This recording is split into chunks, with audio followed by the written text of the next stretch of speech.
চাপৰ বিদ্যুৎ উপসংমণ্ডলে গ্ৰাহকক দিলে ৰামঠগন। চাপৰ বিদ্যুৎ উপসংমণ্ডলত এই নাভূত নাচুত কাণ্ড। চাপৰ বিদ্যুৎ উপসংমণ্ডলৰ কাণ্ডত অতিষ্ঠ চাপৰৰ ৰৌমাৰীৰ বদিউৰ জামান চৰকাৰ। নিজৰ ইচ্ছামতে বিল প্ৰস্তুত কৰি গ্ৰাহকক হাৰাশাস্তি কৰাৰ অভিযোগ দিবলৈ যোৱা গ্ৰাহকক দুৰ্ব্যৱহাৰ কৰাৰ অভিযোগ বিদ্যুৎ উপসংমণ্ডল বিষয়া আৰু উপসংমণ্ডলৰ কৰ্মচাৰী ৰাজুদেৰ বিৰুদ্ধে। চাপৰ বিদ্যুৎ উপসংমণ্ডলৰ পৰা কোনো সঁহাৰি নাপায় গ্ৰাহক সেৱা কেন্দ্ৰৰ কাষ চাপে ভুক্তভোগীয়ে। অৱশেষত গ্ৰাহকগৰাকীৰ নামত প্ৰস্তুত কৰা বিদ্যুৎ বিল প্ৰত্যাহাৰ কৰিবলৈ বাধ্য হ'ল চাপৰ বিদ্যুৎ উপসংমণ্ডলে। উল্লেখ্য যে ভুক্তভোগীগৰাকীয়ে বিদ্যুৎ বিলবিলাক মাহে মাহে পৰিশোধ কৰাৰ পিছতো গ্ৰাহকগৰাকীৰ নামত অত্যধিক মাচুল অহাৰ অভিযোগ। গ্ৰাহকগৰাকীয়ে অতিষ্ঠ হৈ বিল পৰিশোধ নকৰাকৈ চাপৰ বিদ্যুৎ উপসংমণ্ডলৰ কাষ চাপে যদিও সঁহাৰি দিয়াৰ পৰিৱৰ্তে ওলোটাকৈ গ্ৰাহকগৰাকীক দুৰ্ব্যৱহাৰ কৰাৰ অভিযোগ চাপৰ বিদ্যুৎ উপসংমণ্ডলৰ বিষয়া আৰু কৰ্মচাৰীৰ বিৰুদ্ধে। লগতে আন দুখীয়া দৰিদ্ৰ পৰিয়ালকো চাপৰ বিদ্যুৎ উপসংমণ্ডলে ৰামঠগন দি অহাৰ অভিযোগ। অতি শীঘ্ৰে চাপৰ বিদ্যুৎ উপসংমণ্ডলৰ ওপৰত বিহিত ব্যৱস্থা ল'বলৈ চৰকাৰৰ ওচৰত অনুৰোধ জনায় ভুক্তভোগীয়ে। মোৰ নাম বদিউৰ জামান চৰকাৰ। মোৰ ঘৰ ৰৌমাৰী পাৰ্ট 1। মোৰ লাইনৰ খেলি মেলি হৈছে বিলৰ। মানে আগত মোৰ 200, 300, 400, 500 এনেকুৱাকৈ বিল আহি আছিল, মই দি আছিলোঁ। তাৰপিছত মোৰ বিল 1766 টকা আহিল, ইটোও দিলোঁ। তাৰ পিছৰ মাহত আহিল 1600 টকা আহিল, তাৰপাছত মই দিয়া নাই। তাৰপাছত 2869 টকা বিল আহিল মোৰ, মই এইটো দিছোঁ। দিয়াৰ পিছত 3300 বিল আহিল তাৰ পিছৰ মাহত। তা মই সেই বিষয় লৈ মই প্ৰাঞ্জল মহন্ত ছাৰৰ ওচৰলৈ গ'লোঁ, APDCL-ৰ চাপৰ APDCL-ৰ।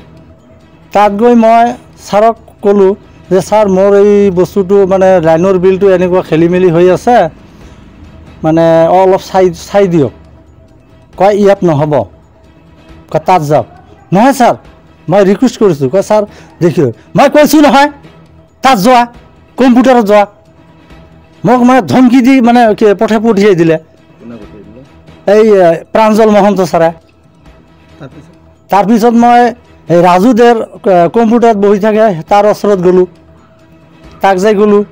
কয় মোৰ এই বিলটো চাই দিয়ক, মানে এনেকুৱা ওলট পালট বিল আহি আছে, মইতো দি আছোঁ, মানে দিয়াৰ পিছত ডাবল বিল আহে, এইটো কেনেকুৱা কথা?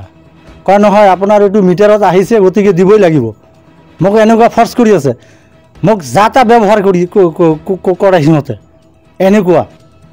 তাৰপিছত মই এদিন, 2 দিন, 3 দিন এনেকুৱা ঘূৰি আহিলোঁ, মোক কোনো মানে গুৰুত্ব নিদিয়ে মোৰ কথাত। তাৰপিছত মই বাধ্য হৈ কাষ্টমাৰ কেয়াৰত ফোন লগালোঁ, তাৰ পৰা মোক হেল্প কৰিলে বহুত।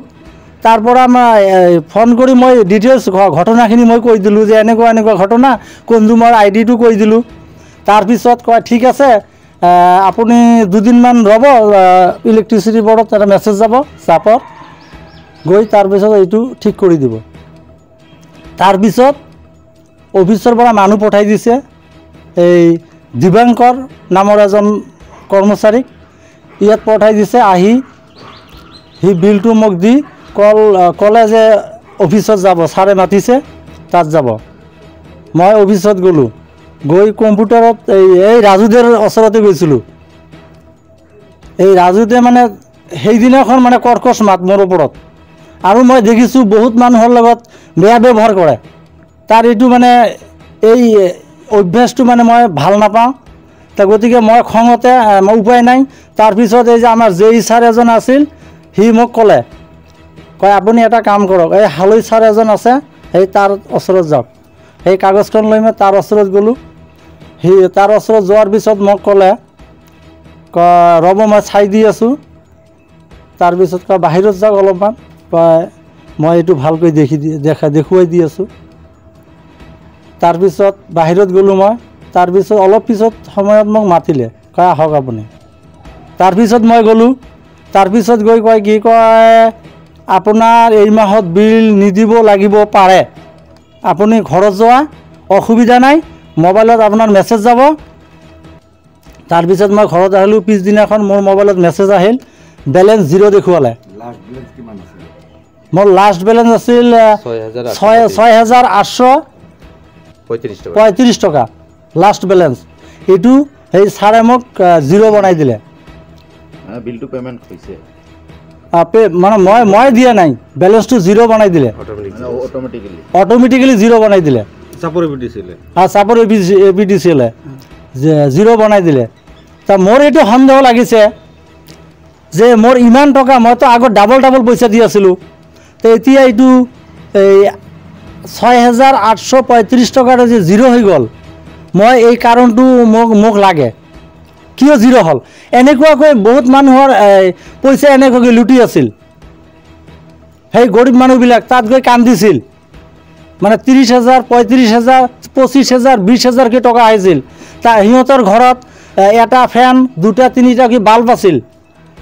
সেই মানুহবিলাকৰ এনেকুৱাকৈ বিল, সিহঁতে ডকাইতৰ নিচিনা পইচা লুটি আছে মানুহৰ পৰা, এই কনজিউমাৰৰ পৰা, এই APDCL, এই চাপৰ APDCL লাগি থকাৰ কাৰণে মই পাইছোঁ এইটো হেল্প। নহ'লে APDCL মই কেইবাৰমান গৈছিলোঁ, কোনো পাত্তা নিদিয়ে, গুৰুত্ব নিদিয়ে। বিলটো ভৰিব কয়। মানে এই 6,835 টকা যদি মই পেড কৰিলোহেঁতেন, তাৰপিছত মোৰ 12,000 আহিলেহেঁতেন। এনেকুৱাকৈ মানে ডাবল আহি থাকে বিল। না ৰিডিং নলোৱাকৈ বিল বনাইছিল আগত, আইডিয়াৰ ওপৰত বিল বনায়। সেই অফিচত বহি থাকি ৰিডিং লোৱা নাছিল, মানে এই ৰিডিং নলোৱাৰ কাৰণে মোৰ এনেকুৱা ঘটনা ঘটি গৈছে। এতিয়া মই মুখ্যমন্ত্ৰী ছাৰক, হিমন্ত ছাৰক অনুৰোধ জনাওঁ যে এই কৰ্মচাৰীবিলাকক যেনেকৈ হওক ইয়াৰ পৰা ছাঁটাই কৰিব লাগে। বহুত দুখীয়া মানুহক লুটি পুটি খাই আছে সিহঁতে।